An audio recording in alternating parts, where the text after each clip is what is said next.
In the days before memory, there were the immortals. We were with you then, and we are with you now. We are driven by the endless fight to survive in a game which knows no limit of time or place. We are the seeds of legend, but our true origins are unknown. We simply are.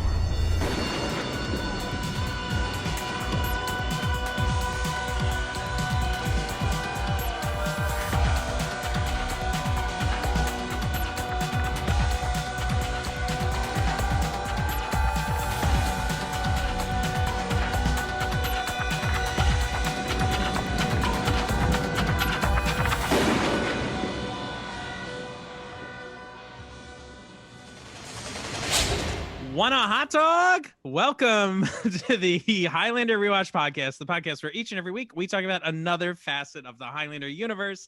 I'm one of your rewatchers. I'm Keith. This is Kyle. This is Eamon reporting from Cancun. Looking good, Eamon. You look relaxed. I'm so relaxed. I forgot we were doing this, but I had the Cabana boy bring over a computer. Okay, good. A computer, Also, a microphone setup. Yeah. And also I'm invisible now. So Okay, that's cool. It helps. How's the weather down there? It looks beautiful. It's absolutely gorgeous. And it looks like you're very high up. I'm very high up. I'm in a tree house erected in a large palm tree. Nice. Wow, it must be some sturdy palm tree. It is. It's very sturdy. I got some coconuts here. I got me and Heidi are just hanging out since she doesn't have much to do now. Okay. So it's fun. Great. Yeah. I love you have Wi-Fi, life of luxury. It's so good. Yeah. So good. It's amazing. Very good. Well, welcome to episode 2 of our Highlander Endgame coverage. It's been an exciting journey to get here, having now watched 3 Highlander films, 6 seasons of the show, and now here we are at the film treatment of one of the show characters. Wow, exciting stuff. Yeah. Highlander 4 Endgame. Highlander 4 Endgame. Very right? exciting. Yes. Yeah. So before we jump into this, on our last episode, we talked a lot about the the trailer for this film, and a couple people wrote us in. So I thought I would read some very quick emails before we kind of jump into the meat of Highlander Endgame. And believe you me, there is a lot of meat here. Oh yeah, this is going to be exciting to talk about. Are you guys excited? Before we jump into anything, are you guys excited to do these podcasts? Oh yeah. I'm excited to rip into this like a rotisserie chicken. Oh wow! No, just with your hands, no forks or anything. Yeah. Huh. I'm a little afraid. I feel like in some ways this is more treacherous than like Highlander 2. Ooh. Interesting. Yeah. In certain ways, in the ways certain decisions were made, and I guess just Highlander 2 is such an unmitigated like train wreck in some ways. I feel like it's different talking about than this in some way, whereas this is just like more generically problematic. Right. If that's a train wreck, this is certainly a tractor trailer wreck, right? Or some sort of car wreck. It's still a wreck. There's bodies. There's bodies, yes. Right. Sure. But anyway, I have a feeling that we're each going to have picked up something a little different, and I'm excited to hear what nonsense in your radars that I may have missed. Right. Okay, so as far as the trailer goes, this email comes from Jack F. A bunch of people wrote us in to tell us about the trailer music. So he says, in case no one else sent this to, just wanted to share the song from the Endgame trailer. You hear the phrase, "I can never die." Maybe they only paid so much for this song, and the song is Dragula by Robert Zombie. I can't believe I didn't. Zombie. All right. I didn't know that. I don't know what, and you know what's crazy? I watched this is nuts. I watched the music video to this song like this year, and I don't remember. Actually, I do remember how I ended up down this rabbit hole. To give a quick plug for another podcast, the Rock Solid podcast with Pat Francis. Go and listen to our episode with Pat Francis talking about Queen. And you can listen to an episode I guested on with our good friend David G. when we talked about cowbell, and Rob Zombie has a cover of American Band, which features cowbell prominently. And I was just like, as in the song "We're an American Band." yeah.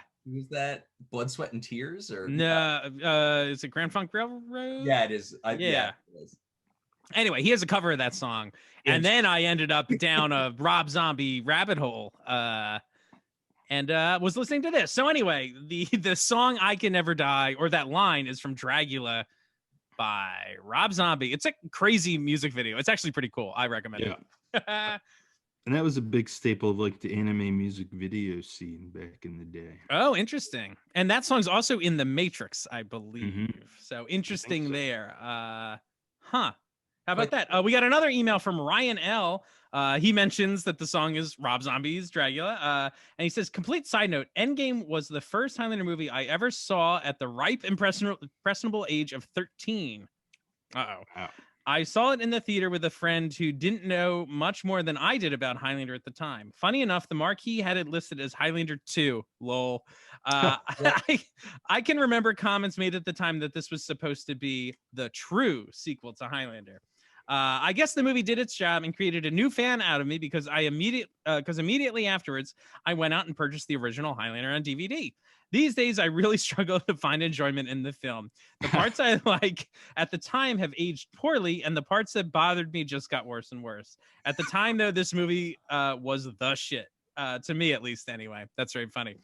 Yeah. Damn. And our final little bit of reader mail comes from Andy C. He says, hi, Rewatchers. So excited and wistful that we're all the way to Endgame already. I have a particular nostalgia for this film because I was 9 or 10 when it came out, which was probably near the apex of my Highlander fandom. This movie is saucy for a 10-year-old, right?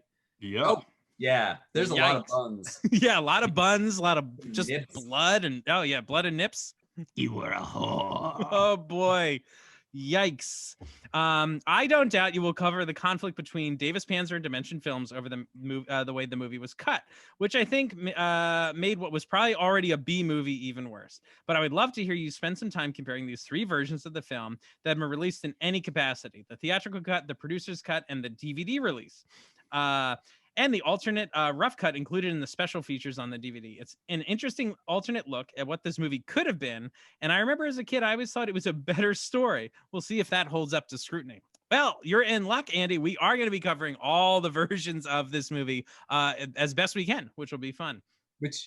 I'm not going to lie. I started to get confused at a certain point in trying to keep these threads separate. Yeah, I was actually rewatching the movie this morning and I was like, I think this scene's different in the other one. And I had like my laptop out comparing it to like the version that's on HBO currently. And I was like, hold on. And like, I was misremembering things. It all starts to blur together. It really does. And like, you start to just like alter your own memories to accommodate what you're seeing right now. Yeah. Like, oh, well, I guess I saw that before. And it's like, no, you didn't. No. It's like we're in the sanctuary. It's a lot like that. Ooh. Andy closes by saying, I wish Endgame could have learned the lesson of the TV show and just treated the story of escalating immortal conflict as an ongoing backdrop to the specific events of the film. I think the movie is a decent attempt to put a bow on Connor's story and let Duncan be the focal point of the franchise going forward. But the repeated sense of the game is actually ending this time, for realsies, we promise, that's funny, is a very tired premise used to heighten stakes that could already be heightened by devoting more energy to the story being told in the movie. Hard to argue with that point. Yeah. One final question, he says, up for debate. Is Bruce Payne actually good in this movie? We will talk about that at the end. What do we think of the performances? That's a tough question. I am so happy that somebody else asked it before I did. Oh, yeah. Good. Very good. Yeah, not to spoil things, but that's a tough question for me. Right? Yeah. Mm-hmm. Okay, now I know how much everyone loves to keep hearing me read, but I have one more thing I got to read before we hop into another segment where I read stuff. So since we were just talking about the trailer, I wanted to read this excerpt. This is from September 24th, 2000. So just a few weeks after this movie was released. And this comes from Roger Ebert's The Movie Answer Man column.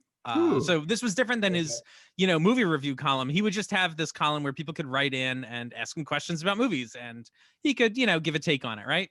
And so Sure. this person writes in, again, this is just weeks after the film came out.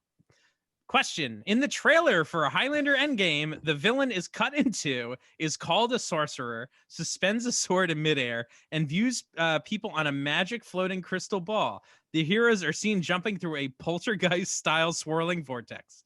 None of these scenes are in the movie. The villain isn't a sorcerer, just a guy good at cutting off heads and hissing like the Emperor in Star Wars. I've since found out from the Highlander Internet News Group Oh my the god. scenes I mentioned were shot just for the Highlander Endgame trailer and were never going to be in the movie. Not even scenes that were later cut, but scenes that were just never going to be used. How different can a trailer be from the film before it is just lying? And that question comes from Ian B. in Vancouver. Oh, Vancouver. That's right. Home of Highlander, the series. That's right. So Mr. Roger Ebert writes back and answers him thusly. This trailer seems different enough. I haven't seen Highlander Endgame since I was in Thailand when it opened and would have been prepared to go even farther to avoid it if necessary. I note on the Rotten Tomatoes website that it scored 11 out of 100 on the tomato meter with 3 positive reviews and 27 negative. Quite possibly anyone who has seen Highlander Endgame is grateful that the trailer doesn't remind them of the movie. Jesus Christ. That's quite good. Isn't that good? Isn't that good? Excuse the pun, but Roger Ebert really came for the throat of Highlander Endgame. Oh boy, did he ever. Did he ever? Yikes. Yikes. If Roger Ebert saw that movie in Thailand, he would have seen Highlander Endgame. Brilliant. That was better than I don't know what to say about that. That was good. That is good. Thailander. Yeah. I mean, there's your reboot right there. Let's just switch it up. He's not from Scotland anymore. He's from Thailand, and it's just called Thailander. Yeah. Greg Skleski or whatever your name is.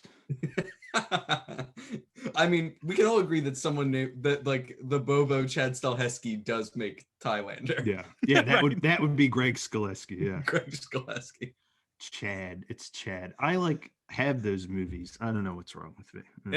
It's okay. Well, there's so much to cover before we, actually talk about like a single frame of celluloid. But we should talk about the poster to this movie. And I'm going to bring something to your attention that you guys maybe hadn't seen before. But first let's just talk about this poster. Here it is. Boom.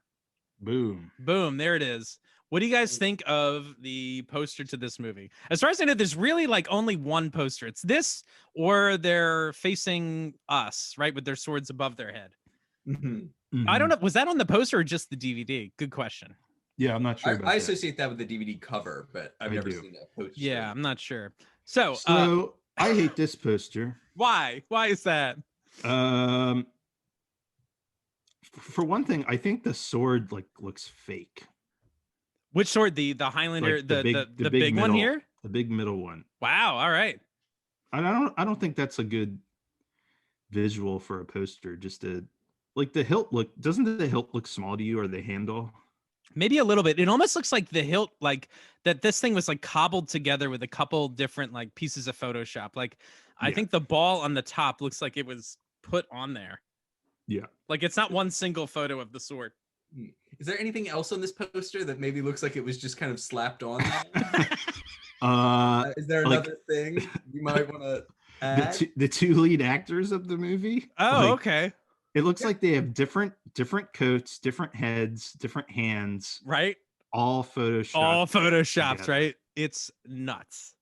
What city is that behind them? Is the one that really leaps out to me. Oh yeah, the hand, it's rough. How they're not actually holding the swords. Yeah. Here, let me zoom in so everybody can see it. Can people see this better? All the home listeners. Oh, also, we should mention that, of course, if you are listening to this podcast, there's also a video version that is on our Facebook page. And we're going to be playing lots of clips this episode and showing pictures and all that sort of stuff. So it's fine if you want to listen, on your podcast app, but also make sure to check out the video because there's a lot of extra stuff. Is Connor missing a finger? I mean, let's go back. I'll be dead serious. Yes. I mean, that's his One. thumb. Then 1, 2. It might be behind Behind how? his thumb. But What? Like, Isn't it? I can't. Like under his Yo. thumb, isn't that a little pointing out of a finger? No, that doesn't make sense. I No. don't know. I don't know. I don't know. He has too few fingers. he's Like it missing looks like finger. they photoshopped in a hand incorrectly. Yeah, they did. He's like in cartoons. They have 3 fingers. Oh, he's a cartoon. That's character. involved. He's a They cartoon thought it was character. cartoon. He's a Simpson. Wow. Yeah. And so, and then there's I'm whatever Adrian this city fan. is, and it's like Yeah. it looks like it's Oh, on fire. Right. Like this looks like it's an apocalyptic movie, right? Hey guys, what city are the Highlander movies famously taking place in? New York City. New York City. Does that look like New York City? No. That town, that toddling town. Yeah. New York, New York. New Wow. York, you mess with one of us, you mess with all of us, Green Goblin. That's right. Oh man. I watched that movie the other week. That scene made me laugh out loud. It's You hysterical. leave Spider-Man alone post 9/11. Yep. That's right.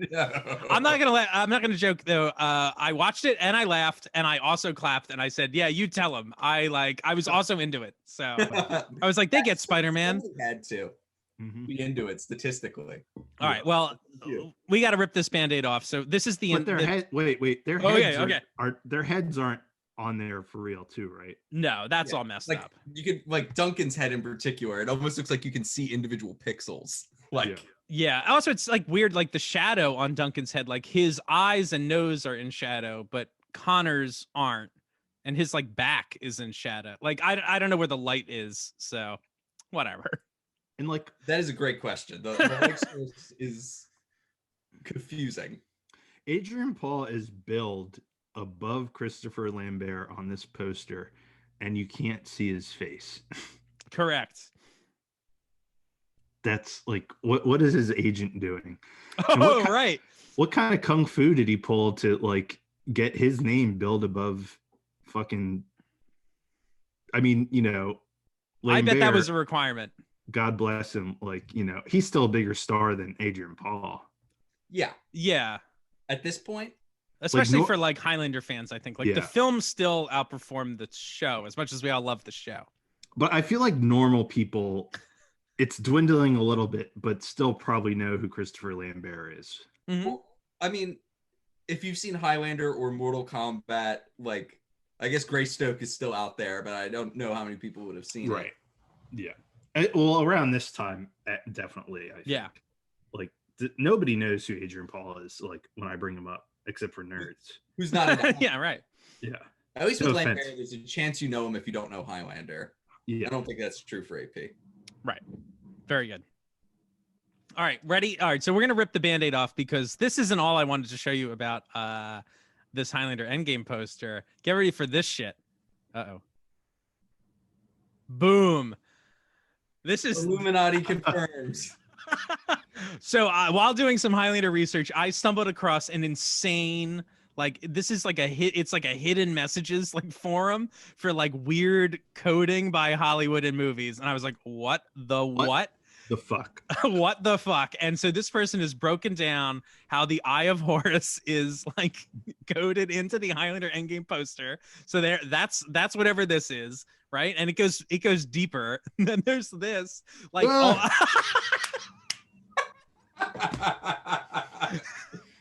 Oh, What is this? I'm convinced now. So do you guys want to change your opinion of the movie at all? Well, Yeah. now that I know that this is all an allegory for child abuse or whatever the hell this Right. person thinks, I'm of course on board. And now I'm this... gonna do my secret hand symbol to communicate to. What the fuck? How Who about did that? This? Also, I like that they have the thing on our money on there at the bottom Right. because we're an American podcast, so in our country, our Oh, money boy. has this. I don't know. It's ridiculous. Anyway, so somebody thinks there's weird Illuminati coding in the Highlander Endgame poster, which of What is course this movie? What are these is symbols supposed stupid. to indicate? what is the Eye of Horus? But like, what is this specific diagram? What are these like? The one you're I showing, don't know. I mean, I think it's just supposed to show different pyramids, right? And then like the eyes are, I don't even like the eye is at the center of this triangle, maybe. I don't really understand. It's stupid. That's why it's hard to understand, because it's like made up symbolism. It's also amazing. What is this website? I need to look at this later. I'll have to find it again. It's called like subliminal like messages, subliminal Hollywood or something crazy. Oh, this is Marjorie Taylor Greene's website. Okay, yeah, I've been here before. All right, well, I'm gonna get rid of this nonsense off the screen there. So there we go. How about that? I love it. What was that, Kyle? I'm sure you just put us on a list somewhere, Keith. Yeah, that's true. A list of like cool insider guys. Yeah, that's right. Right, that get Hollywood, man. I get what they're doing. I mean, considering one of the producers on this movie. Hey, I was going to talk about that later. We will be talking about it, probably about right now. So let's, before we hop into the actual footage of this movie, let's talk dates and deets, as we always do. So today we're covering Highlander 4, as it's sometimes known. Sometimes it's also, it's Highlander Endgame. The working title was Highlander World Without End, which we talked about. Oh, and I think, did somebody write us on our Facebook page? I think it wasn't an email that mentioned that World Without End is something that's like from, it's like a Catholic saying, I believe. Oh, yeah, I think I saw something about that. Which I do think is interesting, and considering some of the content of the movie, I think that name makes a lot of sense and might be kind of cool. But we'll talk about that more when we get into the symbolism in this movie. Let's. Oh, yeah. This film was also known as Highlander: The Search for Connor. That's maybe not a bad title. And Highlander: A New Order. I've seen that title. And also Highlander: The Immortals. So, okay. This was first released on September 1st in 2000. So like Labor Day weekend, right? It's a big release. A big movie week, right? Time to celebrate Labor Day weekend by seeing Highlander and Game. That's right. This movie was directed by Doug Aronofsky. And so he started as a second unit director on things like Pee-wee's Playhouse, which I love. He's done some work with Robert Rodriguez from Dusk Till Dawn. He did The Crow, City of Angels, Austin Powers, International Man of Mystery, Fear and Loathing in Las Vegas, Spy Kids, another Rodriguez movie, The Faculty. Did Robert Rodriguez, was he involved in that at all? Yes, maybe? The Faculty? Yeah. I'm not sure. I think he was. Jon Stewart's in that movie, right? The Daily Show's own Jon Stewart. Jonathan. Once Upon a Time in Mexico, another Robert Rodriguez movie. That movie's great, I think, by the way. Robert Rodriguez directed The Faculty. Yeah, okay. And so Endgame was his first feature after doing like second unit stuff.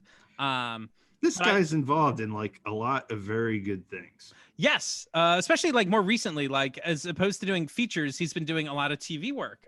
So he did like 8 episodes of Criminal Minds, some episodes of Sleepy Hollow, Arrow, the short-lived show Limitless, which I've heard very good things about, and some episodes of Blue Bloods. And most recently, and notably, did episodes of Picard and 4 episodes of Star Trek Discovery. How about that?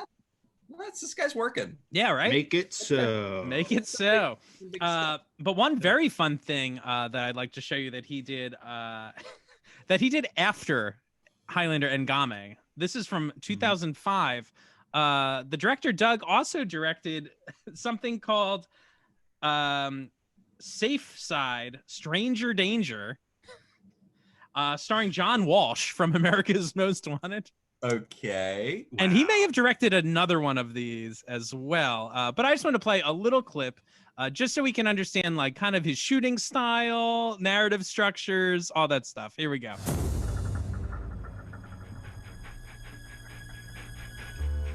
Wait a minute. Don't go in there. It may not be safe. Better call for...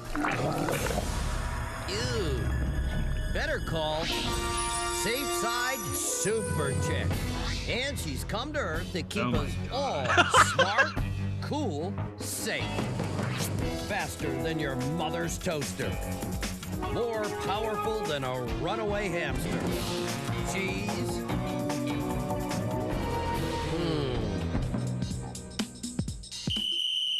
Safe Side Super Chick. Okay, we have pause right there.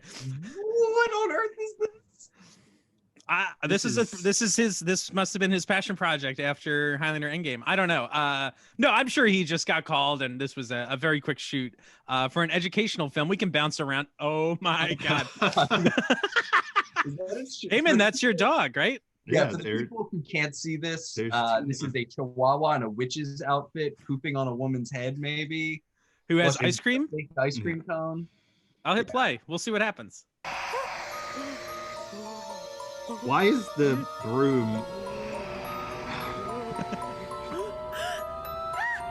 It's an internal combustion room.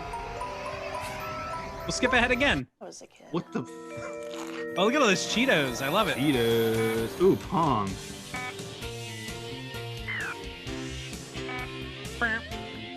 So I'm beginning to think they didn't have the broom.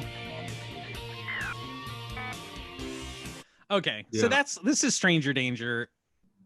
Ugh. What? What the? COVID-19. All right, so maybe we'll post this or do a Patreon thing with this. But yes, so Doug, Doug, the director, also did the Stranger Danger video, which I love. This is something. It is. I do need to watch all of this now. All right, so let's talk about the writers. This was written by Gillian Horvath, Eric Berndt, and Bill Panzer. They're all given like story by credits. But that's right. Eric Berndt wrote the movie Virtuosity. Yes. Interesting. Yes. Romeo Must Die. Yes. And Surviving the Game with Ice-T and Rutger Hauer, F. Murray Abram, and Gary Busey. What a I think the cast. games. Oh, and John C. McGinley's also in that movie. So weird connection Ooh. to Highlander 2, right? Highlander 2 luminary John C. McGinley, That's right. And that's just like a remake of Yes. like The Most Dangerous Game. but with Ice-T. But with Ice-T, sure. I mean, could it really qualify as the most dangerous if it didn't have Ice-T? No. It's true. And the Ice screen sorry, Loves go ahead. cocoa. Ice loves cocoa. Yep. It's true, it does. What a beverage. Mm. Iced-T and cocoa. Oh, I'd like to drink that beverage. That's right. The screenplay was by Joel Soizon. He's done a bunch of stuff that I've never heard of. So I don't know what to report there. There we go. That's like the writing credits of this He thing did here. Dracula 2000. Okay. Hollow Man 2. Even hollower. Yeah. The Hollowing. We're still Halloweeny in that one also. Oh. Doesn't Interesting. you see Hollow Man's penis in the original Hollow Man movie? I believe you don't do. know. Wow. I mean, Hollow if we Man. never saw it, how would we know? It's invisible. It's invisible. Like you're not really seeing it per se, even if you're looking at it.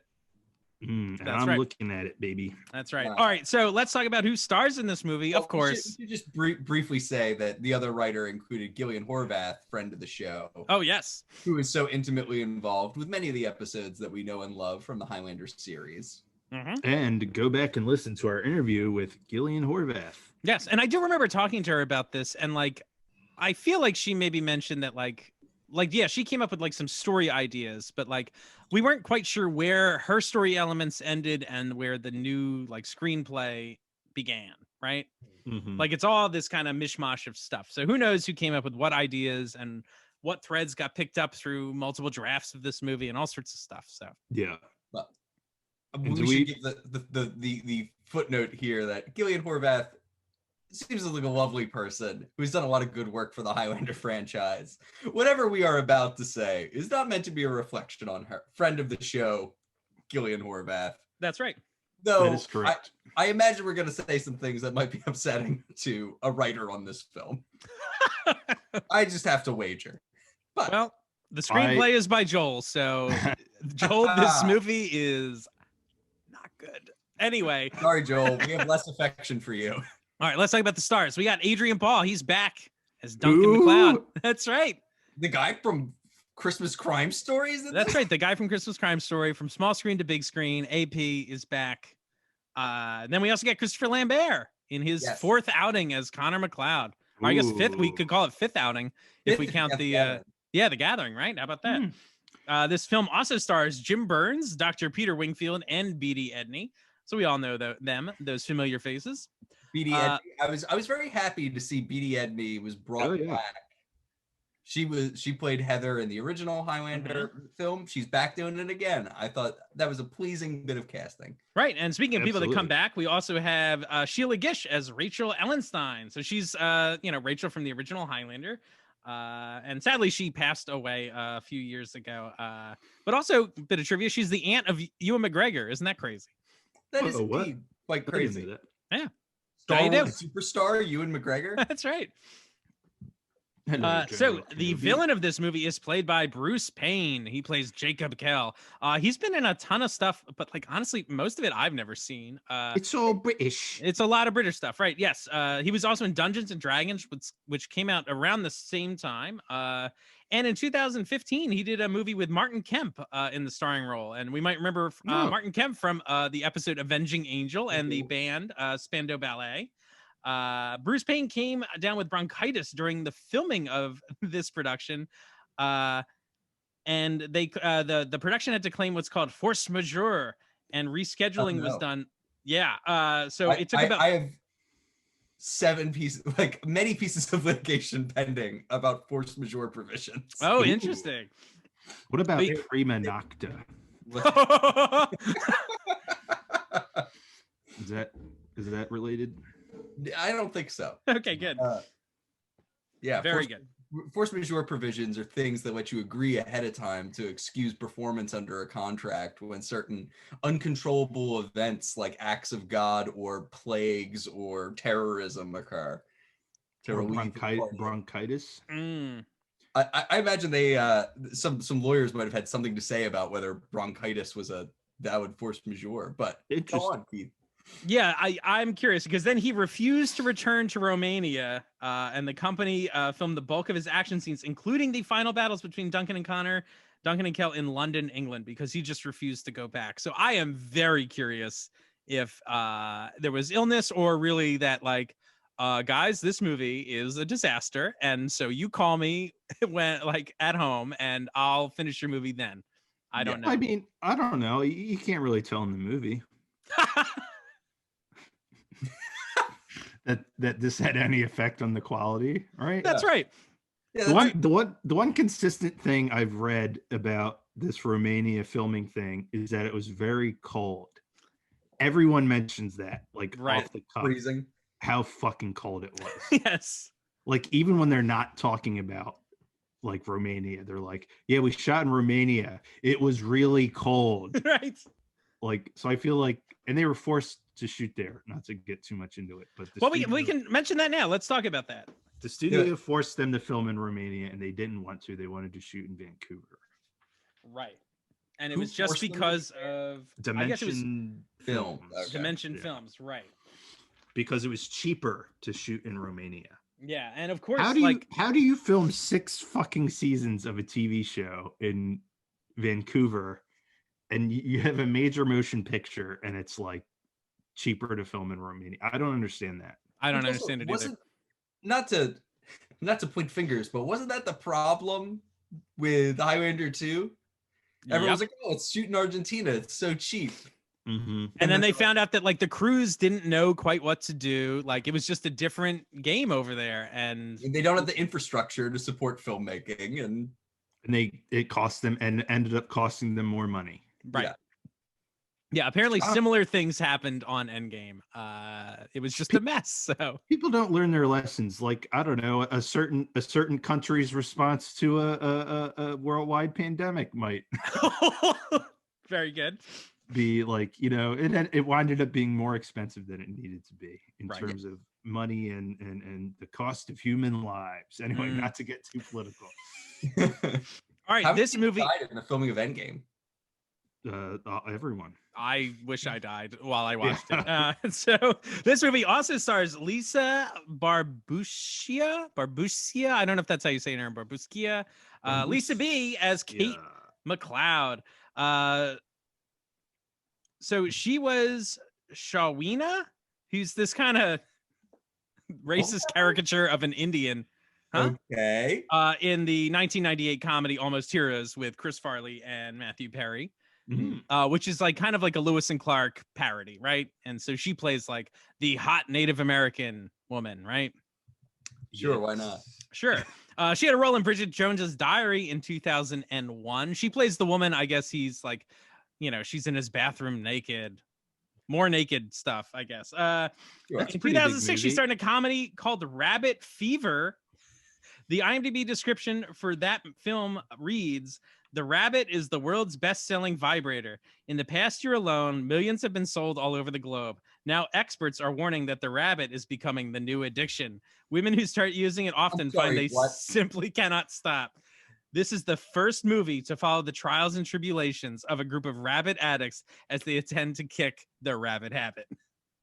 Wow. Hey, Keith, That do you have access to the internet? I do have access to the internet.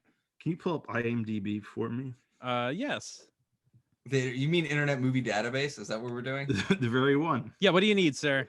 Can you just look up Rabbit Fever? Okay. And can you share the logo for this movie? I would love to. I assume it's just a rabbit, right? Like the sex toy. You would hope so. It's There you very horrible. Look at that. Can you feel the buzz? Oh, Highlander. Can you feel the buzz? That is the worst logo I've ever seen. I've seen better logos on like flyers for like office potluck day. Like, Yeah. this is awful. Yeah, that's bad. I do you go. kind of like the funny little smiling rabbit though. I do like that too. And I guess it does look a little bit like the toy. Sure. The bees and the rabbit. 'Cause Sure. It's like a thing with a little hook. There you go. You know, Tell us like more about the rabbit masturbatory toy, Kyle. well, it's kind of like a dildo with a little hook around it to Okay. poke your clitoris. Very good. I'm just telling you how it works. Very good. All right. Well, Kate B was also a singer. And however, none of her music is like in this movie, which I was kind of expecting. Yeah. However, so in the interest of time, we're not going to play any of her music right now, but stay tuned because in future episodes, we are going to listen to some of her music and watch some music videos. And Very it nice. is going to be a treat. And we're also gonna just replay all the melt music for now. We'll just Musical guest. Melt. built. This episode, I said this film also stars Donnie Yen as Jin Kei. So if people are familiar with like the kung fu genre, they probably will recognize Donnie Yen from all sorts of stuff. He was in the remake of Mulan. He was in Blade 2. He's in, of course, Iron Monkey. He's the Eep Man. That's right, Ip Man. How many of he's those a- movies are there? 4? At least 4 At now. least 4. Fights Mike Yeah. Tyson in one of them, so I don't know how that happens. Yeah, the fourth one is called Eat Man 4, the finale. The finale. It should be called Endgame. Hey. We had a conversation a few weeks ago about Donnie Yen. We were wondering like, oh, like how popular was he at this time? Like I don't know. I was kind of curious if like, did Miramax or Dimension Films ask that he be put in this movie? On the Yes. director's commentary, they're like, we discovered Donnie Yen. Or I shouldn't say director's commentary. It is not director's commentary. It is producer's commentary.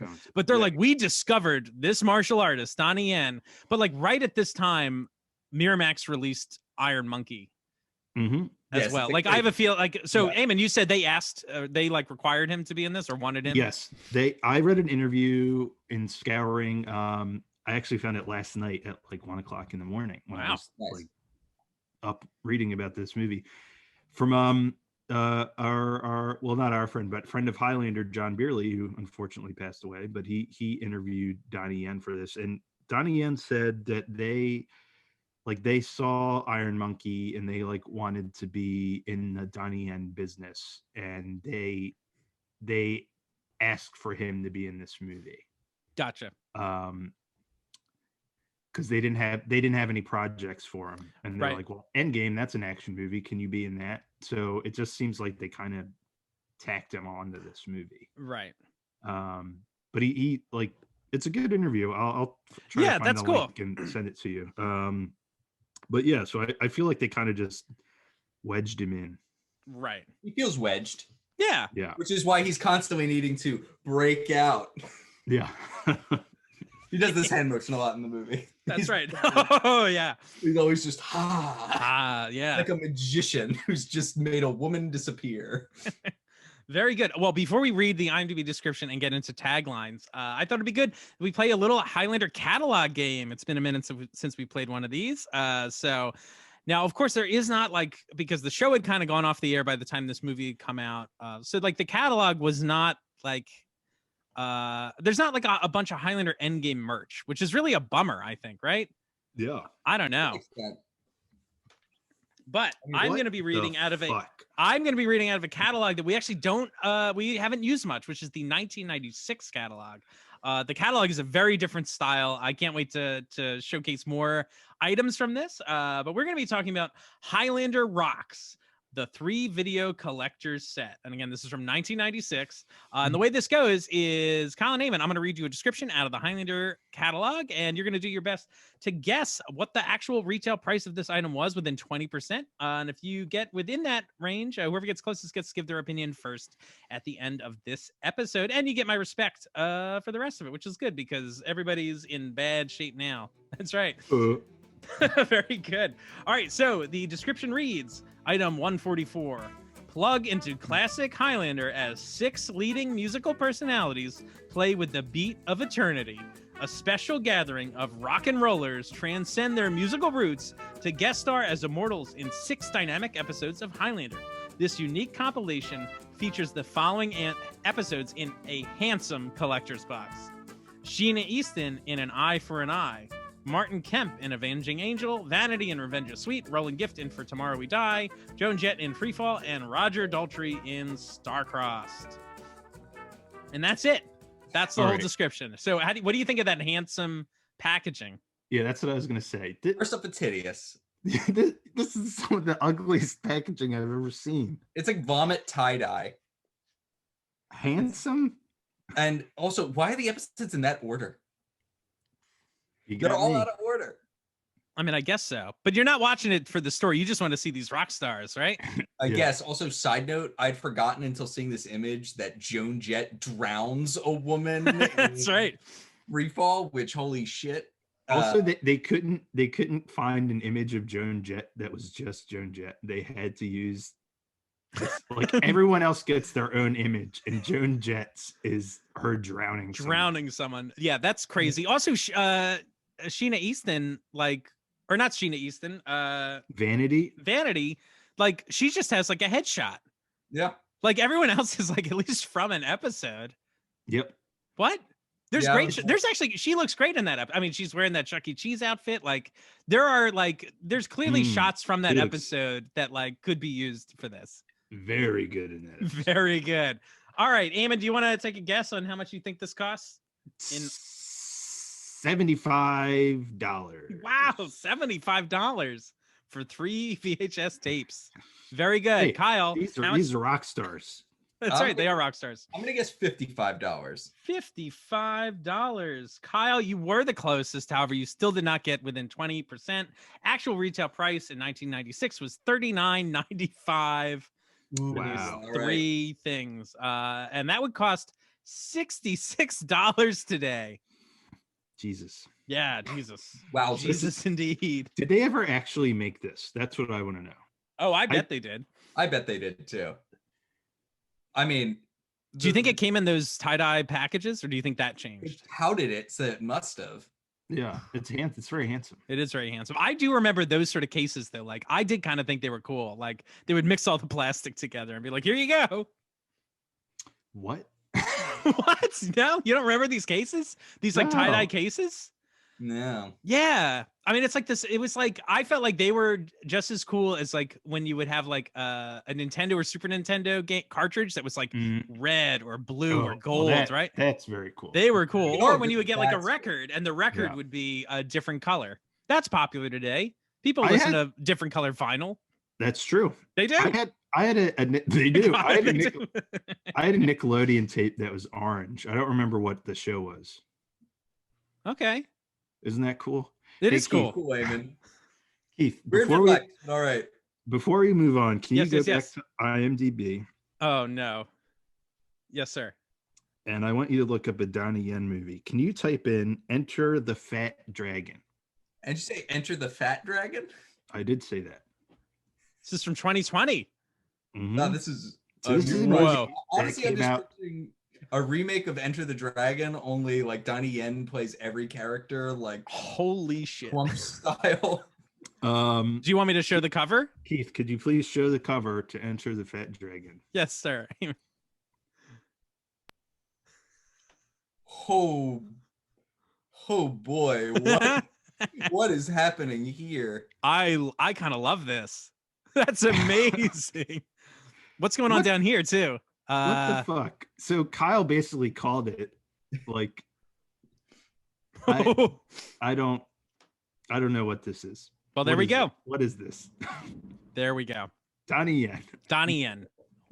But Donnie Yen's great. We love Donnie Yen. Famed, respected. Oh, he's great. He's an amazing action hero. Oh, and you know what credit we didn't mention? Of course, most people probably know him from Rogue One.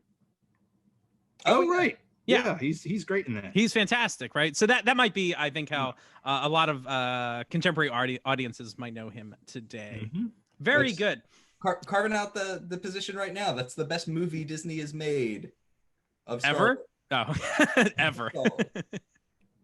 Yes. Rogue One is the best Disney movie. Ever. Yep, that's it. All right, very good. All right, well, let's get into the IMDb movie description, which just reads: Immortals Connor and Duncan MacLeod must join forces against Cal, an evil immortal who has become too strong for anyone to face alone. That's sort of true. Sort of true. Sort of But true. before we get into this, I also thought I'd read the taglines from the movie. So these taglines were shown on various things: commercials, posters, blah, blah, blah, blah, blah, right? So one of the taglines is the ultimate battle against the forces of darkness. What do you think of that? So lame. Bad. That's so generic. Yep. That's like a straight to VHS like cartoon movie description. Yeah. How many movies do you think you could list right now that you could apply that tagline to? We're definitely hitting 4 digits. Yeah. Sure. All of them. Yeah. Even Bridget Jones's Diary. That's true. Even Bridget Jones's Diary. Even the second. What's the sequel called? Bridget Jones 2 Doesn't it have a subtitle? Diary Harder. Let me look it up. Bridget Jones. I like that we're looking this up. Anyway, the second tagline, while Eamon looks that up, is a must-see for Highlander fans. All right. Okay. All right. I guess so. Everyone else can What? skip it, but A must-see for Horrible. there's in the end there can be only one. all right. As we watch Highlander 4. Then we get a much longer one. For centuries, we've been told there can be only one, but it's another time, and a supernatural enemy has grown too strong for any immortal to face alone. So 2 brothers are about to join forces. Together, they're our last chance to stop the ultimate evil. So first off, that doesn't erase the there can be only one part of it. Like No, like, it doesn't. it's like all that's still true. Second Yeah. off, not supernatural. Yeesh. Yep.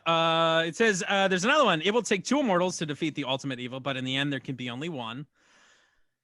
That's fine. I don't guess know. so. Then number 6 is the last chance, the ultimate evil, the final battle. I don't like any of these. And then the final one is what has always been a fight for one now becomes a battle 2 must face forever. I think that's in the trailer. That's the best one, I think. That's the best So far. one. It's not good, but it's better. Bridget Jones's Diary, Bridget Jones, The Edge of Reason, Oh, and then there's a third one, Bridget Jones's Baby. I did not Oh. know Bridget Jones was a trilogy. yeah. Cinematic It's universe. Skywalker trilogy. Yep. Uh, And the Then second one there's- is about like, what does she die again and again? It keeps coming back. The edge of Yeah. what is it called? Edge of Tomorrow. I Then love there's that movie. Bridget Jones, Infinity War, and Bridget Jones Endgame. Yep. I would love to see those movies, but Yeah. well, Not today. not today indeed. All right. It took us a while, but we're here. We're about to get into the first seconds of this stupid fucking movie. Which, it's a spoiler alert, we are not getting that far in this first episode. No, this is, We laid the groundwork for y'all. yeah, this is but a taste. And we left out some choice IMDb material about some other actors who will be appearing later. So buckle up. Oh, I can't wait to hear that. I'm excited. Buckle up. Let's do it. All right. baby. So this movie starts, we get the Dimension logo, and then we get these opening credits. And like, I mean, I'm already ready to play a clip because like, Yeah. let's talk over these credits, if that's okay with you guys. Yes, let's. Because I want to play as many clips as possible, and this will be great. Yes. All right, here we go, guys. This is the way this film opens. Dimension Films. Dimension Films presents. So, just think this ethereal background. It looks like the opening to like a Bourne movie. Yeah. or like a PlayStation 2 game. Oh, that's Yeah. like I don't know why it's like there's like a grid, like it seems like computery, right? Yeah. Very. No music. There is no. This is the most boring opening I've ever seen, ever. It's This horrible. is so awful.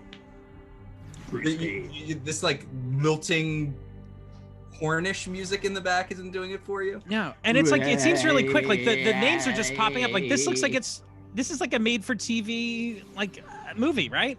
Yes, That's what it looks. Yes, it is. It is very made for TV. Damon Dash. Damon Dash is in this. So like this just is still going. Like I can't imagine sitting in the theater just watching this come at you and being like, wait, what? Like this is supposed to be a movie. Like it's not finished, right? I cannot believe this is still going. It's still going, baby. And we're about to actually be introduced to the main villain of the film. Yikes. This is still That'll going be coming up on. soon. Like Uh, I'm gonna pause this. Oh, I'm gonna stop. Don Nessa, we should note, is a editor on the show and directs an episode of The Raven. So good on him. I'm glad he got to work on a motion picture. Yes, and we should also mention that we lost Don just the other week. So Don was a really nice guy. We got to talk to him at the convention, and the work he did on Highlander the series is fantastic. Like he basically edited and did post-production on every single episode of that show. So we have a lot to thank him for. But he also did some post-production work on this film. I'd love to know who designed this opening title sequence because they should be fired. So let's I'm gonna stop playing this because this is just Okay. Well, then we don't get introduced to the main villain of this film, which is Harvey Weinstein. That's right. I'm so sorry. So yeah, Kyle, let's talk about Harvey Weinstein. Do we have to? No, we don't. Fuck that guy. So Fuck that guy. He's a horrible monster. that's right. The ultimate evil. The ultimate evil. The battle between good and evil starts now. Yep. The enemy is Harvey Weinstein. That's right. Yeah. So he co-produced this, of course, with other people, and I'm sure he was not directly involved in much of what's wrong with this film, but I still choose to blame him for all of it. Sure. that's fine. Lay it on him. It could just be like another small drop in his massive bucket of sins, for which he is finally paying. Yeah, and there's another interesting credit we get here, which is for The Edge, who is a wrestler. Oh, and I did not read his credits yet, but we'll save that for when he appears on We'll screen. save it for later. But he's a special guest star in a movie. Yeah, it's so that it's worded that way. I didn't know that was a thing that could happen. It's not a thing that can happen. It's stupid. Like I'm pretty sure in movies when like somebody special is in the movie, they get either an and or a with, right? It's like you know, I don't know. Or Exactly. featuring, or Right. Introducing with special guest star. special Like guest. what is this? Like laughing? Like Right, yeah. it's Saturday Night Live with special guest, The Edge. Yeah. Musical Whoa. guest, Lisa B. Awful. This is ridiculous. Like, I just cannot believe what would you got like why isn't this honestly like footage from the other movies or something? Like we could have like Why isn't it literally anything visually interesting? anything at all. Like, but I feel like this is a good opportunity to like remind everybody what the movies, like the franchise is about, right? Like, I don't know, plenty of like I just recently watched like every Spider-Man movie the other week. But the Sam Raimi ones do a very good job of recapping in the opening credits, like, hey, what came before? We're gonna show you through pictures and like blah blah blah. especially Spider-Man 2. Yeah. Spider-Man 2 has Alex Ross paintings that recap the first movie, and it is very effective. It is very effective, but like we don't have anything like that. Like I just don't understand. Like the credits serve no purpose other than to let us know who's to blame. I just want to see an Alex Ross painting of Nakano's head from Highlander 3 screaming, ah! I assume that's what you meant to use it for. Me, you. That's right. All right, so let's talk about how this like. Well, then we get us. There's like so many openings. It's just so boring. So then the first like bit of lines is like there's some text and a voiceover. Yes, which this was our introductory clip right. to this episode. So you heard Lambert break this down, and it's immediately, I guess, a callback to the original film. Opens. I like that they've used that device to open this movie. Like I think that's kind of cool. Do you guys think it should have been in red?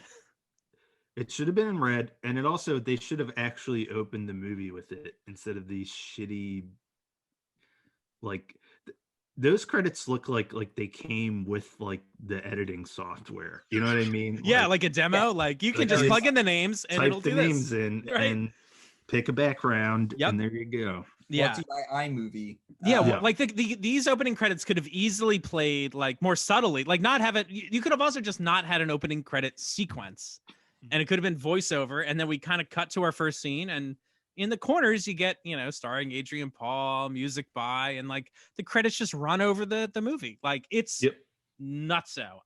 So Connor says, in the days before memory, there were the immortals. We were with you then and we're with you now. We are all driven by an endless fight to survive in a game which knows no limit of time or place. We are the seeds of legend, but our true origins are unknown. We simply are.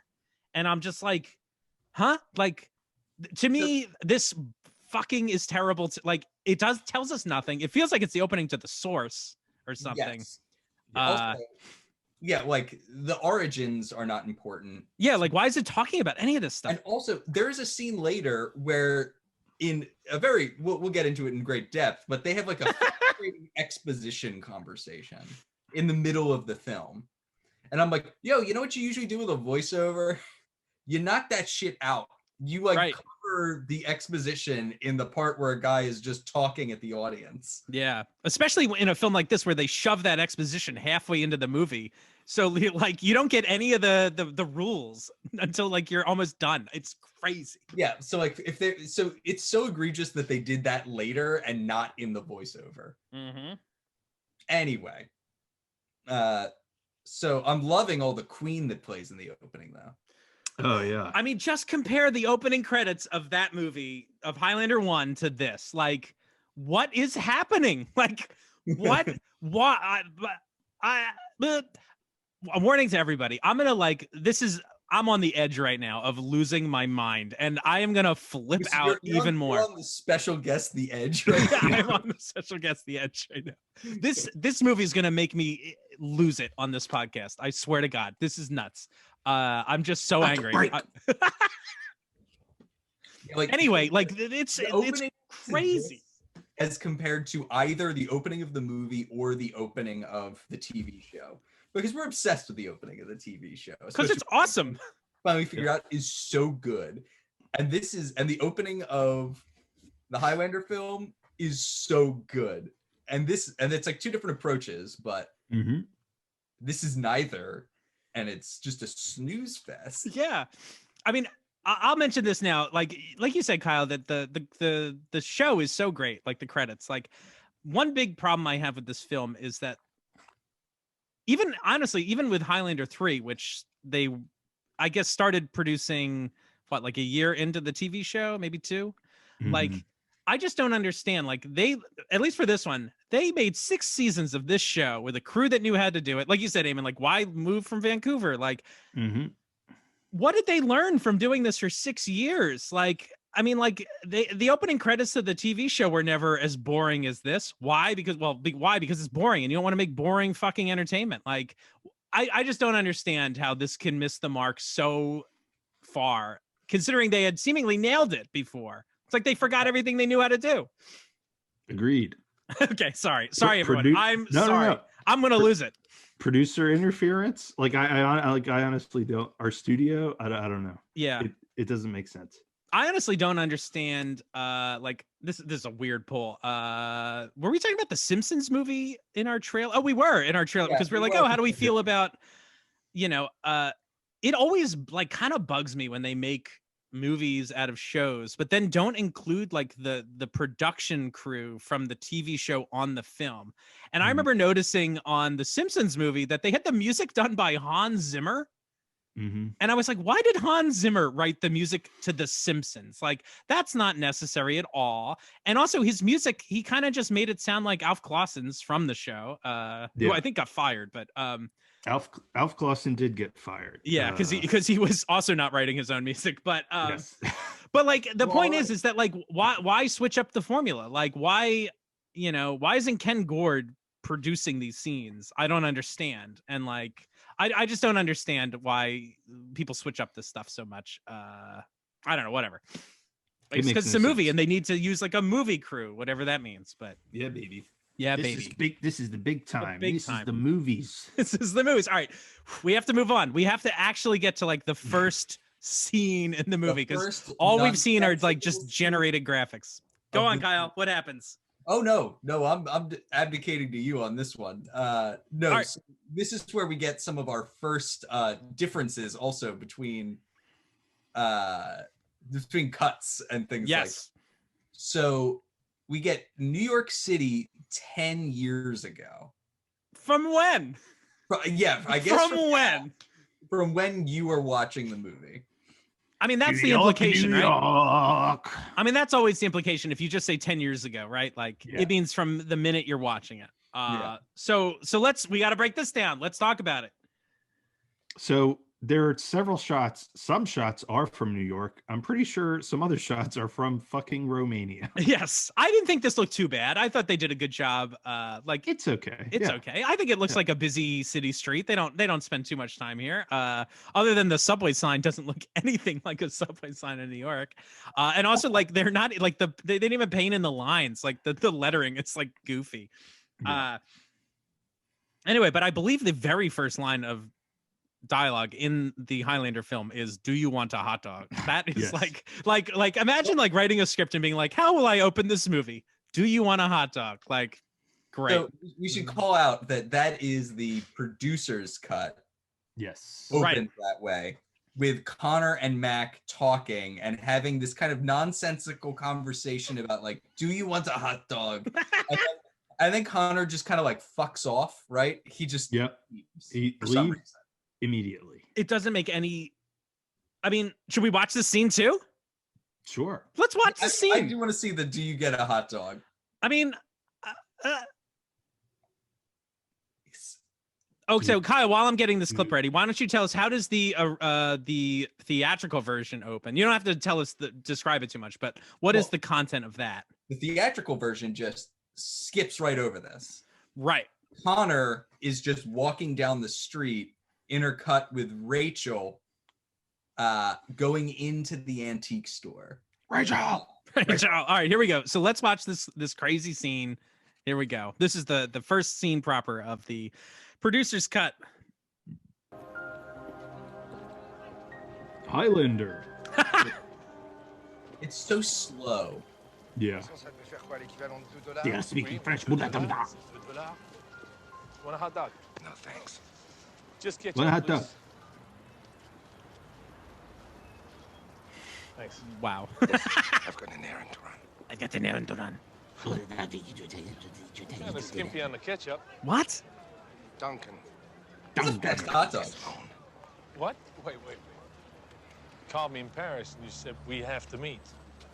Now suddenly you've got an errand to run? Yeah, what? What's going on? I don't know. It's Okay. nothing. What? It's You nothing? okay?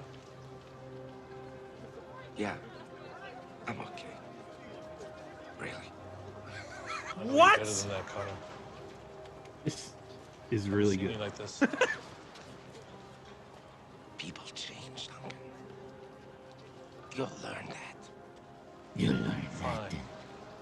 You can tell me all about it tonight. 8 o'clock at the bar. At the bar.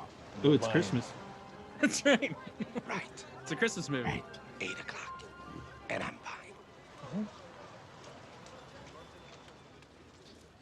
Okay. You sure you're gonna Wait. be all right, Okay. Connor? Of course. Wait. Stop. Duncan. Wait. Go back. Okay.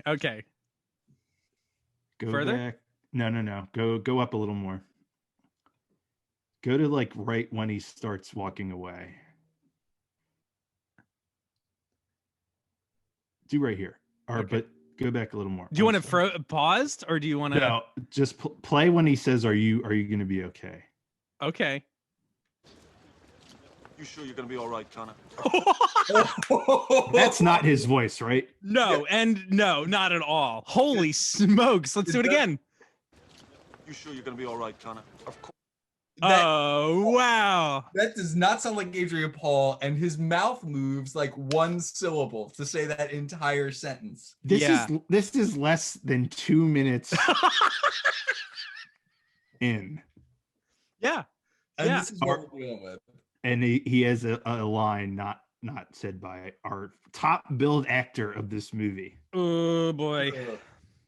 Boy, oh boy. All right, so yeah, but there's still more. There's still more interesting stuff to see in the scene. Here we go. Gonna be all right, Connor. Of course. Duncan. Yeah. Watch your back. What? Watch your back. What's this Mac Tonight shit? Like, Boom. This is Watch incomprehensible. Unbelievable, right? And that is how they started. Like, that scene is straight nonsense. He says nothing. He reveals nothing. He's just like, I have to go run an errand. And we, the audience, have no clue what that errand is or why. Duncan reveals for the first time that he's been called in from Paris for this errand. Just baffling.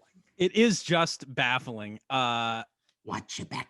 What, like it feels like the like it's like they're making up the lines as they go. Like it's like what do you mean watch your back? Like, it's this is rough. And somebody on Facebook pointed out that that when he tilts his head back, like what a weird performance. Like that he like yeah, head to the sky for the people at home when he says watch your back, and it's like, yeah, it's a very strange bit of acting.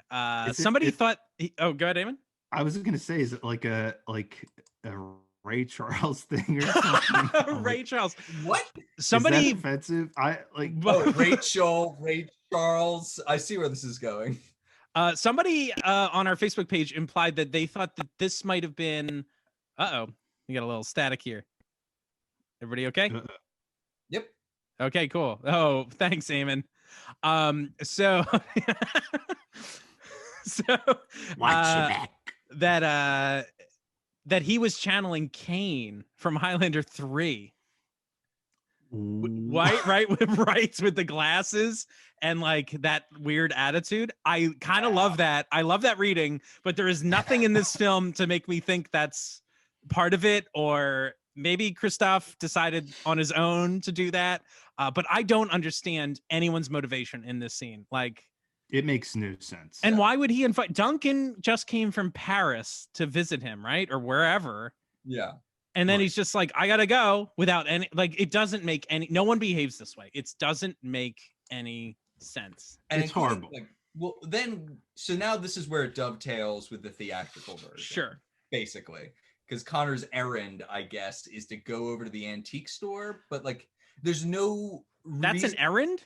I don't know, but and it's like a secret errand. I'm going to work today in secret. Like, what? Yeah. So Rachel now is milling. Old Rachel is milling about the antique store. Side note: there's a fish tank there. It looks like it's full of algae. Like all those fish are gonna die. I'm pretty sure. Like, doesn't anyone take care of the fish? Maybe that's how we're supposed to get a hint that Connor's like feeling off his game. Because all his fish are dead. It's just her like scooping the dead fish out with one of those. Yeah, but you know, there is also like a man in a bowler hat kind of skulking around outside. He looks very cool. And then Rachel picks up the phone, and what happens, Eamon? skadoosh. Right. There's like a timer in the DVD version. Yeah, that's a much bigger scene. So let's talk about that.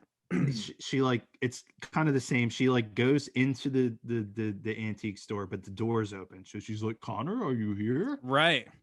And she's like rustling about looking for Connor. And then this doesn't make any fucking sense. So there's a TV on. Right.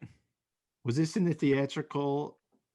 Kyle, do you know? No. The TV All she does is in the theatrical version. All she does is come into the loft and like the phone rings. Oh, and she picks up a picture that's been stabbed on a sword. Right. Yeah. And like that's it. And then the phone rings. And that was in the script you sent us, Keith. The picture stabbed with the sword, but in the movie or in the producer's cut, she looks at the television and it's playing old footage of like her as a young child and Connor. Right. And I'm like, where did that footage come from? Yeah, it like they didn't have home video equipment in like fucking World War II. Like, yeah, I don't know. And then like, so there's a couple things. So there's like footage of her as a little girl, and then there's like graduation ceremony. Class of 1947. Right. So because I'm insane, I started doing all sorts of weird math, and I was makes sense. It would have to be. So here's what I've written down about all this stuff. So World War II started in 1939 and went through 1945. So when he found Rachel, she seemed to be what, like 6 to 8 years old. Like she was pretty young. She was very young. But if she graduated high school in 1947 at 18 years old, then she was born in 1929, making her between the ages of 10 at the start of World War II in 1939 and 16 at the end of the war. And so like her just age doesn't make sense. I think they just kind of messed up. It's early. It's not bad. Like no, it would be 10 years old. That's not so bad. There's no way he found a 16-year-old girl and like carried her away in his arms. No. But that's the insane, stupid thing I was doing while I was watching this scene. But also, like, I cannot believe this scene was cut in the film, like in the theatrical version. Like, this scene tells you that, like, hey, these characters have a history together, and like, there's information that makes her subsequent death like. You should feel something. I mean, I don't know. By subsequent, you mean right now? Right now. Right now, she died. But the other thing I don't understand about the producer's cut is like, I mean, I guess it's weird that like the TV's on, but like she's like freaked out when the phone's ringing. She's like, "Uh-oh, I can't answer the phone." I'm like, why? Yeah, she's like practically his secretary or something, right? Like, in the producer's cut, there's like very little amiss, though. I guess the sword stabbed through the photo. Right. There's reason for her to be like, what? That's scary. Yeah. But then she's like, oh, I don't know if I should answer this phone. Then she answers it and she blows up. And I did like something I don't know about explosion physics or whatever. In the producer's cut, like the glass falls from the window first and then the explosion comes out. Oh, interesting. Did they fuck up the timing? Maybe. I also know that like there's like a VW Bug out front that was supposed to explode like into the air during this, and it windows just blow. Yeah, because it didn't work when they hit the button, and so we didn't get that explosion too. Like, so I wouldn't be surprised that things went wrong in the special effects. Yeah. I mean, all the other special effects look really good in this movie, so we could forgive that one. Yeah. Like Highlander, it something about it just looks strange, even on like a cursory viewing. You're just like, huh, like that's weird the way that worked. Yep. And Highlander 2 has one of like the best movie explosions I've ever seen. Like when there's that huge explosion and like Connor like comes out of it, and it's like, awesome. That is pretty dope. That's awesome. Right. And like, this sucks. We've seen better explosions on the Highlander TV show. Oh, we definitively have. Yeah. Yeah. Crazy. I'm Absolutely like, crazy. What the fuck is this? Well, we should talk about some positives though. Like here, like I did that old bitch dies. I'm just kidding. Jesus. That's a joke. Very good. So no, like one this was shot in Romania. And like I think they did a pretty good job. I kind of thought they did the street like looks like the Village. Like sure. If you were like, oh, this is New York, I'd be like, okay, like I didn't think it looked too crazy. Like, I think they dressed it up okay. It's got like cobblestone street, which is cool. I think they did a great job of recreating like the loft and the silver room later. Oh yeah, we'll see. Like, absolutely. Like all the little details. You mentioned the fish tank filled with algae. No one's taking care of that thing. I guess it was filled with algae in the first one too. It was gross. But this is pretty cool. There's also like a painting of like two hands like holding light, and it looks really bad. Oh, I didn't even notice that. That's weird. It looks like something you'd see in like a mall painting store. You know, where you're like you go in a mall and there's like a Thomas Kincaid store. You're right. A Thomas Kincaid store. Yikes. The painter of light. Mm-hmm. Oh, not to talk about this too much, but I saw Thomas Kincaid branded Mandalorian paintings. Oh, those are brilliant. Like Thomas Kincaid is dead, but it's like they still have his name on it, and like it's just become like a factory to create terrible art. One of them is like Baby Yoda like barfing or something like that. All right. So we get this explosion, right? So Connor is approaching. We see this dude in like a fedora. We don't know who it is. Turn around and walk away. But there is no buzz. We get nothing, right? Oh, no buzz. I didn't think about that. Yeah, there's no buzz, but like they're pretty close. I think he's across the street. Also, the buzzes in this are very subtle. They're so subtle. I often on the first watch I missed several of them. Another reason I was like, what did they learn from the TV show? They like figured out the buzz. The buzz comes from the TV show. They actually like subsequently like put the buzz into Highlander 1, like the director's cut, to make it more like clear when Immortals were around. I just don't get what they're doing. It almost sounds like whoosh, is all it sounds like in this movie. It's just very subtle. Yeah. I watched this movie like 3 times, like, but I watched it again this week, and like last week I was like, wait, are the buzzes not in the movie? That's how like subtle they are. It was like I forgot they happened. Yep. And I was like, did they just forget about that? They're in there, but they're just very easy to miss. It's crazy. Yeah, no buzz here. And yeah, Connor sees the building explode, and like it's like Rachel. Right. And he screams, he's like, ah, or whatever. That's the scream, like, I think from the trailer of his face, like in the orb. Oh. I think that's like one of the few spots where they actually use footage that was in the movie. There you go. They cut it out and stick it in there. Yep. Wow. I can never die. Rachel can though. And and we see like some shoes walk away, and they have 3 crosses on the heel, right? Mm-hmm. And so that's our clue. And also, I'll point out now that was added later. Like all those heel shots are from post-production. Oh, really? Yes. Wow. And we'll talk about, well, it's because we haven't even met this character yet. We'll talk about it then, but they didn't think you'd know who the character was. It was too confusing. So they were like, we need to create some device so you can recognize. That was the thing that was confusing. Great. Cool. Okay, I got some before. So this is like the first. I know. We'll put some crosses on the heel of his shoe. All right. Honestly, I'm going to carve out the position now that makes this character more confusing. I'm going to say it right now. You think the crosses on the heel are more confusing? Make me understand the character of Jake. Spoiler alert, this is the villain. This is Jacob Kell. And the clue to that, as we quickly discover, are these crosses on the heel. Right. The existence in modern day of him using this cross iconography on his shoes distorts what my perception of this character is and what he should be. Gotcha. I'm carving out that position right now. It'll make more sense to talk about it later, but this is the first instance. First. Okay, so I do have a question though before we move on or whatever, because we'll probably this is like our teaser to the whole film here. Like, whoa, what happened here? We meet, I guess, some villain. We'll probably stop now because we've been babbling on and on. But I do want to address the 10 years ago thing. Like, we should unpack that, I think, a little bit more, because like if this movie comes out in the year 2000 and it says 10 years ago, then that means that is 1990 is what we're seeing, right, in New York.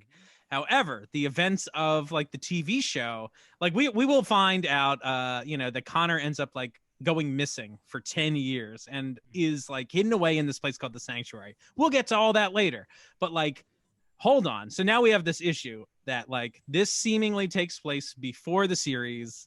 So does this movie actually take place in the future? Yes. Which also now means that the World Trade Center is standing. So there's like an alternate Highlander universe where September 11th did not happen. And I'd love to know what Connor McLeod had to do with that. To state the obvious, Highlander 3 was not made until 1994. 94. So the series had been on for like 3 years. Yeah, or at least 2 while they were filming.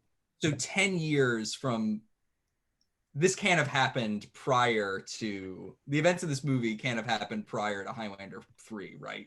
Well, assuming that Highlander 3 counts at all. Which I think one fair interpretation is just that it doesn't. Because, by the way, where is Connor's fucking son? Right. This with a son. I didn't think about that at all. I have a lot of notes about it. Watch your back. And also, I think, Kyle, you brought up this kind of interpretation throughout our coverage of the series that, you know, there's oftentimes this trying to like merge like Highlander 1 dovetails into the series, but like it obviously the game didn't really end. Your argument is that Connor McLeod of the film does not exist at all. Like there are 2 different Connor McLeods. There's Connor McLeod's of the movie series, and there's the Connor McLeod of the series. We only meet once, which is in the pilot, right? Right. And then it makes sense. Like you just don't like that's just a new character in The Gathering, and you meet him for the first time, and none of the histories prior matter at all. That's unless like it's introduced in the show. Unless it's introduced in the show. I think you can read this character the exact same way, right? Mm-hmm. Like this version, you have to. You more or less have to. Especially with all these timeline related issues. Sure. I mean, I guess the other way to salvage it is that, you know, even though this was made in 2000, we're really looking at 2005 or something. Sure. And then a third way to salvage it is just that it's a dumb movie and they wanted to put the star of the other series in this, and that's what it is. It's a movie. And like, there's just the realities of that. So how about that? This is crazy, guys. Crazy. This is crazy. What do you think Connor did to prevent September 11th? Any guesses? I'm sorry, what? What do you think Connor did to prevent September 11th? Why in this movie if this movie takes place in the future a little bit, or do we not think? I guess does it not take place? Do we see the Twin Towers? Oh yeah, many times. Well, it's not in the future then. I think the most. Oh, you're arguing that it can't be in the future because the Twin Towers are standing. I'm arguing that in the future it's an alternate reality when September 11th didn't happen. Kyle's dead. I posit this. In the Highlander Endgame universe, Mark Wahlberg was on the plane. And stopped them.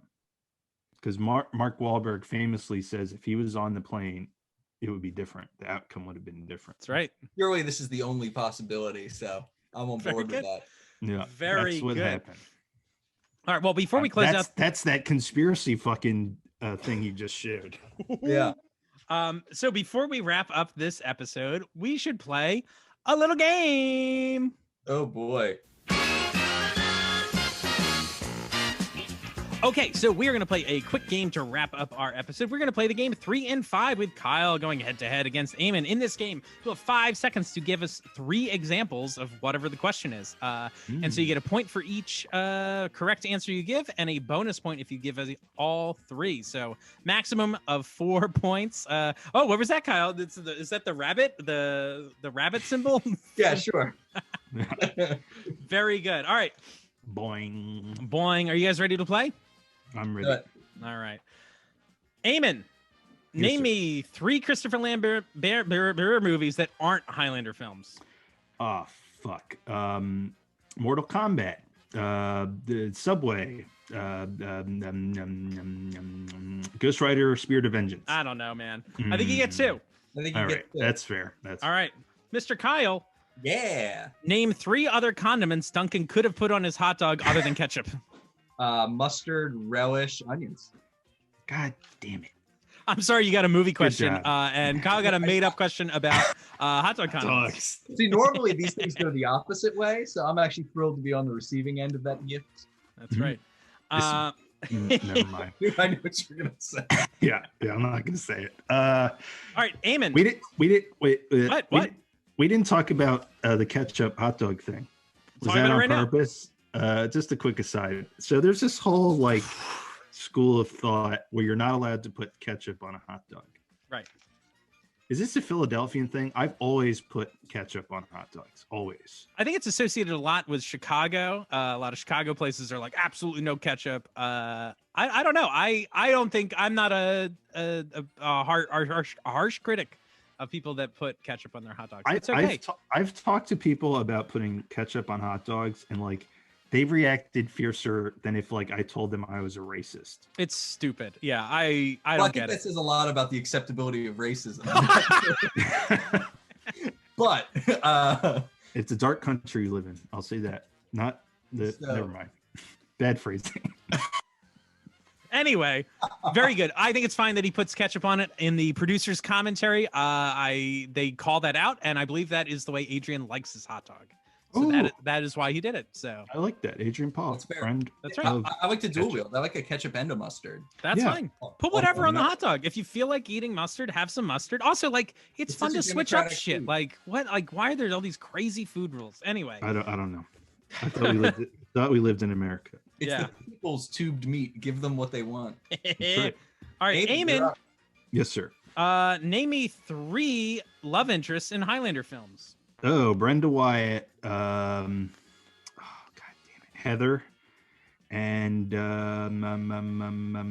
Kate from this movie. You get 2 again. Damn it. Sorry, bud. Oh, Brenda's great in this movie. Yes, she's so Yes, good. She is so good. All right, Kyle. In this one, they don't even bother to kill her off screen. She just Just like she Kyle, did. Never name existed. name 3 other Christopher Lambert movies that aren't Highlander. sorry, other means I can't name whatever Eamon named. That's correct. Okay. Mortal Kombat Annihilation, Hail Caesar, Greystone. Yes. Although is Lambert in Annihilation? Yes. Okay, Kyle can. You answered that very confidently. He sacrifices his immortality to fight with the heroes of Earthrealm. Oh, good. Oh. Very good. Did you guys watch the new Mortal Kombat trailer, by the way? I have It's- not. Baffling. Wow, exciting. I love mean, a good I know- baffling trailer. I know I'm gonna watch it. Like I know I'm gonna see this movie, but it's someday they'll figure out that fighting games don't make good movies. Get over here. Eamon, Yes, sir. name me 3 songs that appear in the original Highlander soundtrack. Queen songs. Princes of the Universe, 1 Year of Love, is that what it's called? And Give Me the Prize. Is that a song in it? What is it called? I'll give it to you. You're pretty far I behind. think he makes it. All right. We're not Draconian about this. That's true. All right, Kyle, name me 3 Christopher Lambert TV shows that he's guested in. Highlander. That might be the only one I'm gonna get. 3. Sorry. What else has he guessed it in? I don't know. Ooh. Eamon, do you want to try to pick up a point? I don't know. Xena? Christopher Lambert? I have no idea. what other Do you think shows? was he in Xena? We got NCIS, Los Angeles. Oh shit! Right. Did you Right, list right. these at the beginning of the show or? Blacklist. I didn't list these. Oh, okay. I just figured you guys would know from watching all his oeuvre or whatever. So From being smart enough? No. Right. I totally forgot about NCIS Mm. Mm, and it's a Blacklist. fail for me. James Spader. That's right, James Spader. Well, guess what, guys? The score is tied. Nice. I'll take it. That's a good way to kick off this movie. Is that everything? Oh no, wait, hold on. You just answered that question with Highlander, right, Kyle? Yes, he did. So you got a point. You won. Never mind. Yeah. Hey, look at that. Congratulations, Kyle. I was Very good. tie, but a win is slightly better. All right. Well, nobody won the catalog game, so I guess I'll give my opinion first on the way this film opens before we launch into the next episode next week. I don't know. I like watching when the credits. I watched this movie, I think 5 times to get ready. It's been a lot.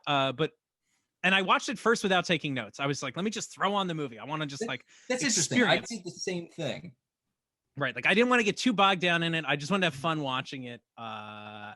and the opening credits like throw me for a loop. Like, whoa, I cannot fathom that like that was the choice to make. Like, does it feel like padding or something? Like We why not just with end to end? This is like a 90-minute movie, including credits, basically. So yes, but it's weird that they cut out like extended scenes. Like they could have made this movie longer with content, but instead it's just text. Like I don't know. So that kind of spoiled I shouldn't say spoiled the movie, but like I was really losing it watching it. I was screaming at the TV. Like, what is happening? Like, stop. Like, anyway, tell me what you guys think. What was your impressions of like the opening, setting of this film? Are you excited for Highlander Endgame?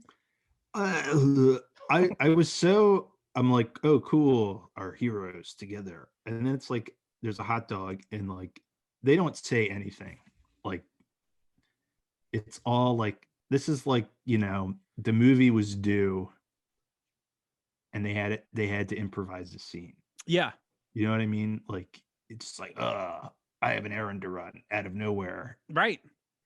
Like it's a contentless opening. Yeah. Scene. When we move forward in my notes at the end of every scene, because honestly, nothing much has happened yet. But like at the end of every scene, I'm going to do a little recap about what you're just talking about. It's like, what was the content of the scene? Like, what did we learn and what questions do I have? Like, and we will find that for the majority of this film, you will just be confused and that like scenes are just there and they don't serve any purpose or give you any information. Like, what do we learn from the hot dog scene, guys? Like that they know each other, right? That's it. Do we even know who Duncan? Do we even know that his name is Duncan MacLeod? I feel like I have that written in my notes later. That if you weren't familiar with the TV show, you would not know like what is up. Like we don't find out that they're related or know each other or whatever for a while. So, I'm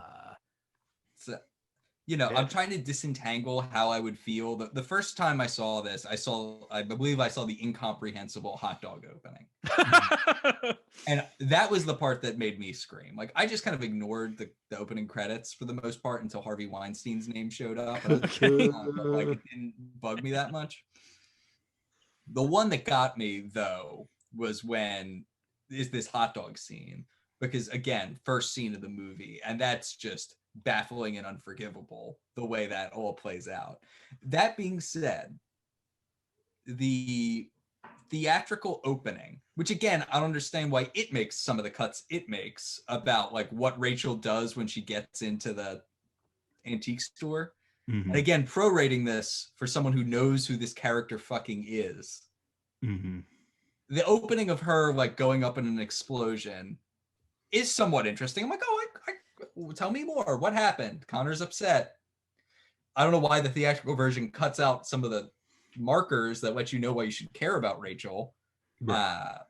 But all that being said, it's a rough opening sequence, all in all. Yeah, I mean, also like the emotional, I don't say roller coaster, but like, oh wow, Rachel's back from the first movie. That was like 15 years ago. But boom, they never even like there is no reunion of these characters. Like we don't get to see like a hug or like just something. Like we get nothing. That's like a bummer, right? Yeah, and one thing this movie does, and this is I think the first instance of it, is it doesn't chunk up or break up very much the flashbacks that it chooses to show. The flashbacks, for the most part, just include all of their content in one straight block. Like the show oftentimes almost has these things going on somewhat parallel tracks where like you see the beginning of a concept and then you see the end of the concept. This is the first example where like Rachel is introduced and dies all in one go. Like you don't see a reunion and then see it get taken away. A lot of the other flashbacks kind of do seem to follow that format as well, where like you see the whole thing in one go, and it's generally more effective to break them up. Yeah. Yeah.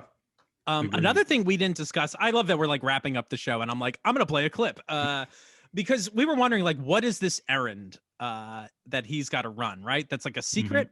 We didn't talk that in the alternate cut. of the movie, there is like a scene in here. And how about I play that scene? Oh, right, The right. rough cut. In the Yeah. rough cut, right. Yeah. So let's take a Let's look do at that. this scene. It's very, very short, but so we can address this errand issue. Buying a Christmas tree? It's Oh, an that's end. just walking.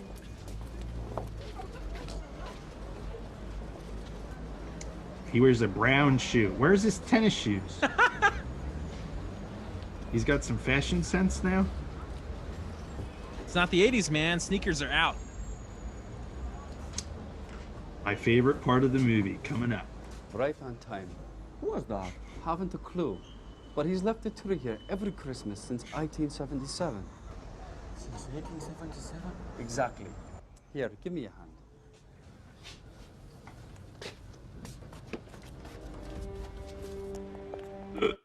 That's the scene. And Wow. so I guess What the a- reason I brought what that a up scene. is that the errand he needed to run? First off, And also, why is it a secret? Like, what the fuck? Why isn't he like, Duncan, I haven't seen you in years. You're like my best friend and kinsman or whatever. Hey, you want to go buy a Christmas tree? Like, I mean, like, what are we doing? and freak out a priest about it. Yeah, Yeah. like, If they wanted to go to a church, it's obvious what the errand should have been. He should have been lighting the candle for Heather on her birthday. oh, and that's also a reason why it would be Yeah. like, I don't want to say a secret, but private, Private. right? It's Yeah. private. I need to do something alone. Okay. Yeah, Every- but like, what every is this? year- Why do we think this is here? Like, what's this about? No He's been reason. doing it since the 70s. To give It a doesn't tie Catholic in. priest a Christmas tree. Yeah. Like, I was trying to think, like, is this orphanage in any way important to Is it anything? an orphanage?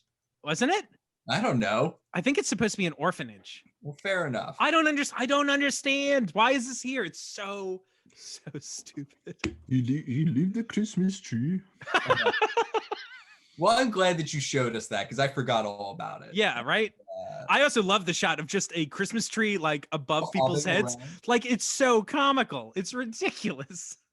So the actor Christophe Lambert never was within like 1,000 feet of that Christmas tree, right? Right. He's Oh, not- yeah. He's not in any of that. No, that's a That's good it. point. That's why they shot it that way, is that he's Yeah. just not available, right? Good stuff. Great movie making. Wow. So I guess we'll leave it there. I mean, I don't know. It's crazy that we've only gotten into, the teensiest bit of this movie. But there's certainly lots more to talk about, and we can't wait to talk about it with you next week. Also, we should be teasing that we're going to have a very special Highlander 35th anniversary episode coming up. We don't want to tell you too much about it, but that is also in the works. And it's crazy that it's been 35 years since the original Highlander was released. So stay tuned to our feed for that as well. Any final thoughts before we leave, guys? Ooh, can't wait to continue the end game. That's right. We're in the end game. That's right. If you thought I babbled this episode, or I don't know, it's gonna be rough, but hopefully we'll make it. So much. There's so much to do. It is stunning. I love it. Stunning the choices that were made, and you're getting a taste of it now. It's only going to get worse. Yep. All right. Well, thanks everybody for joining us. We've been your Rewatchers. I'm Keith. This is Kyle. This is Eamon. Who wants a hot dog? Bye, hot dog. Bye.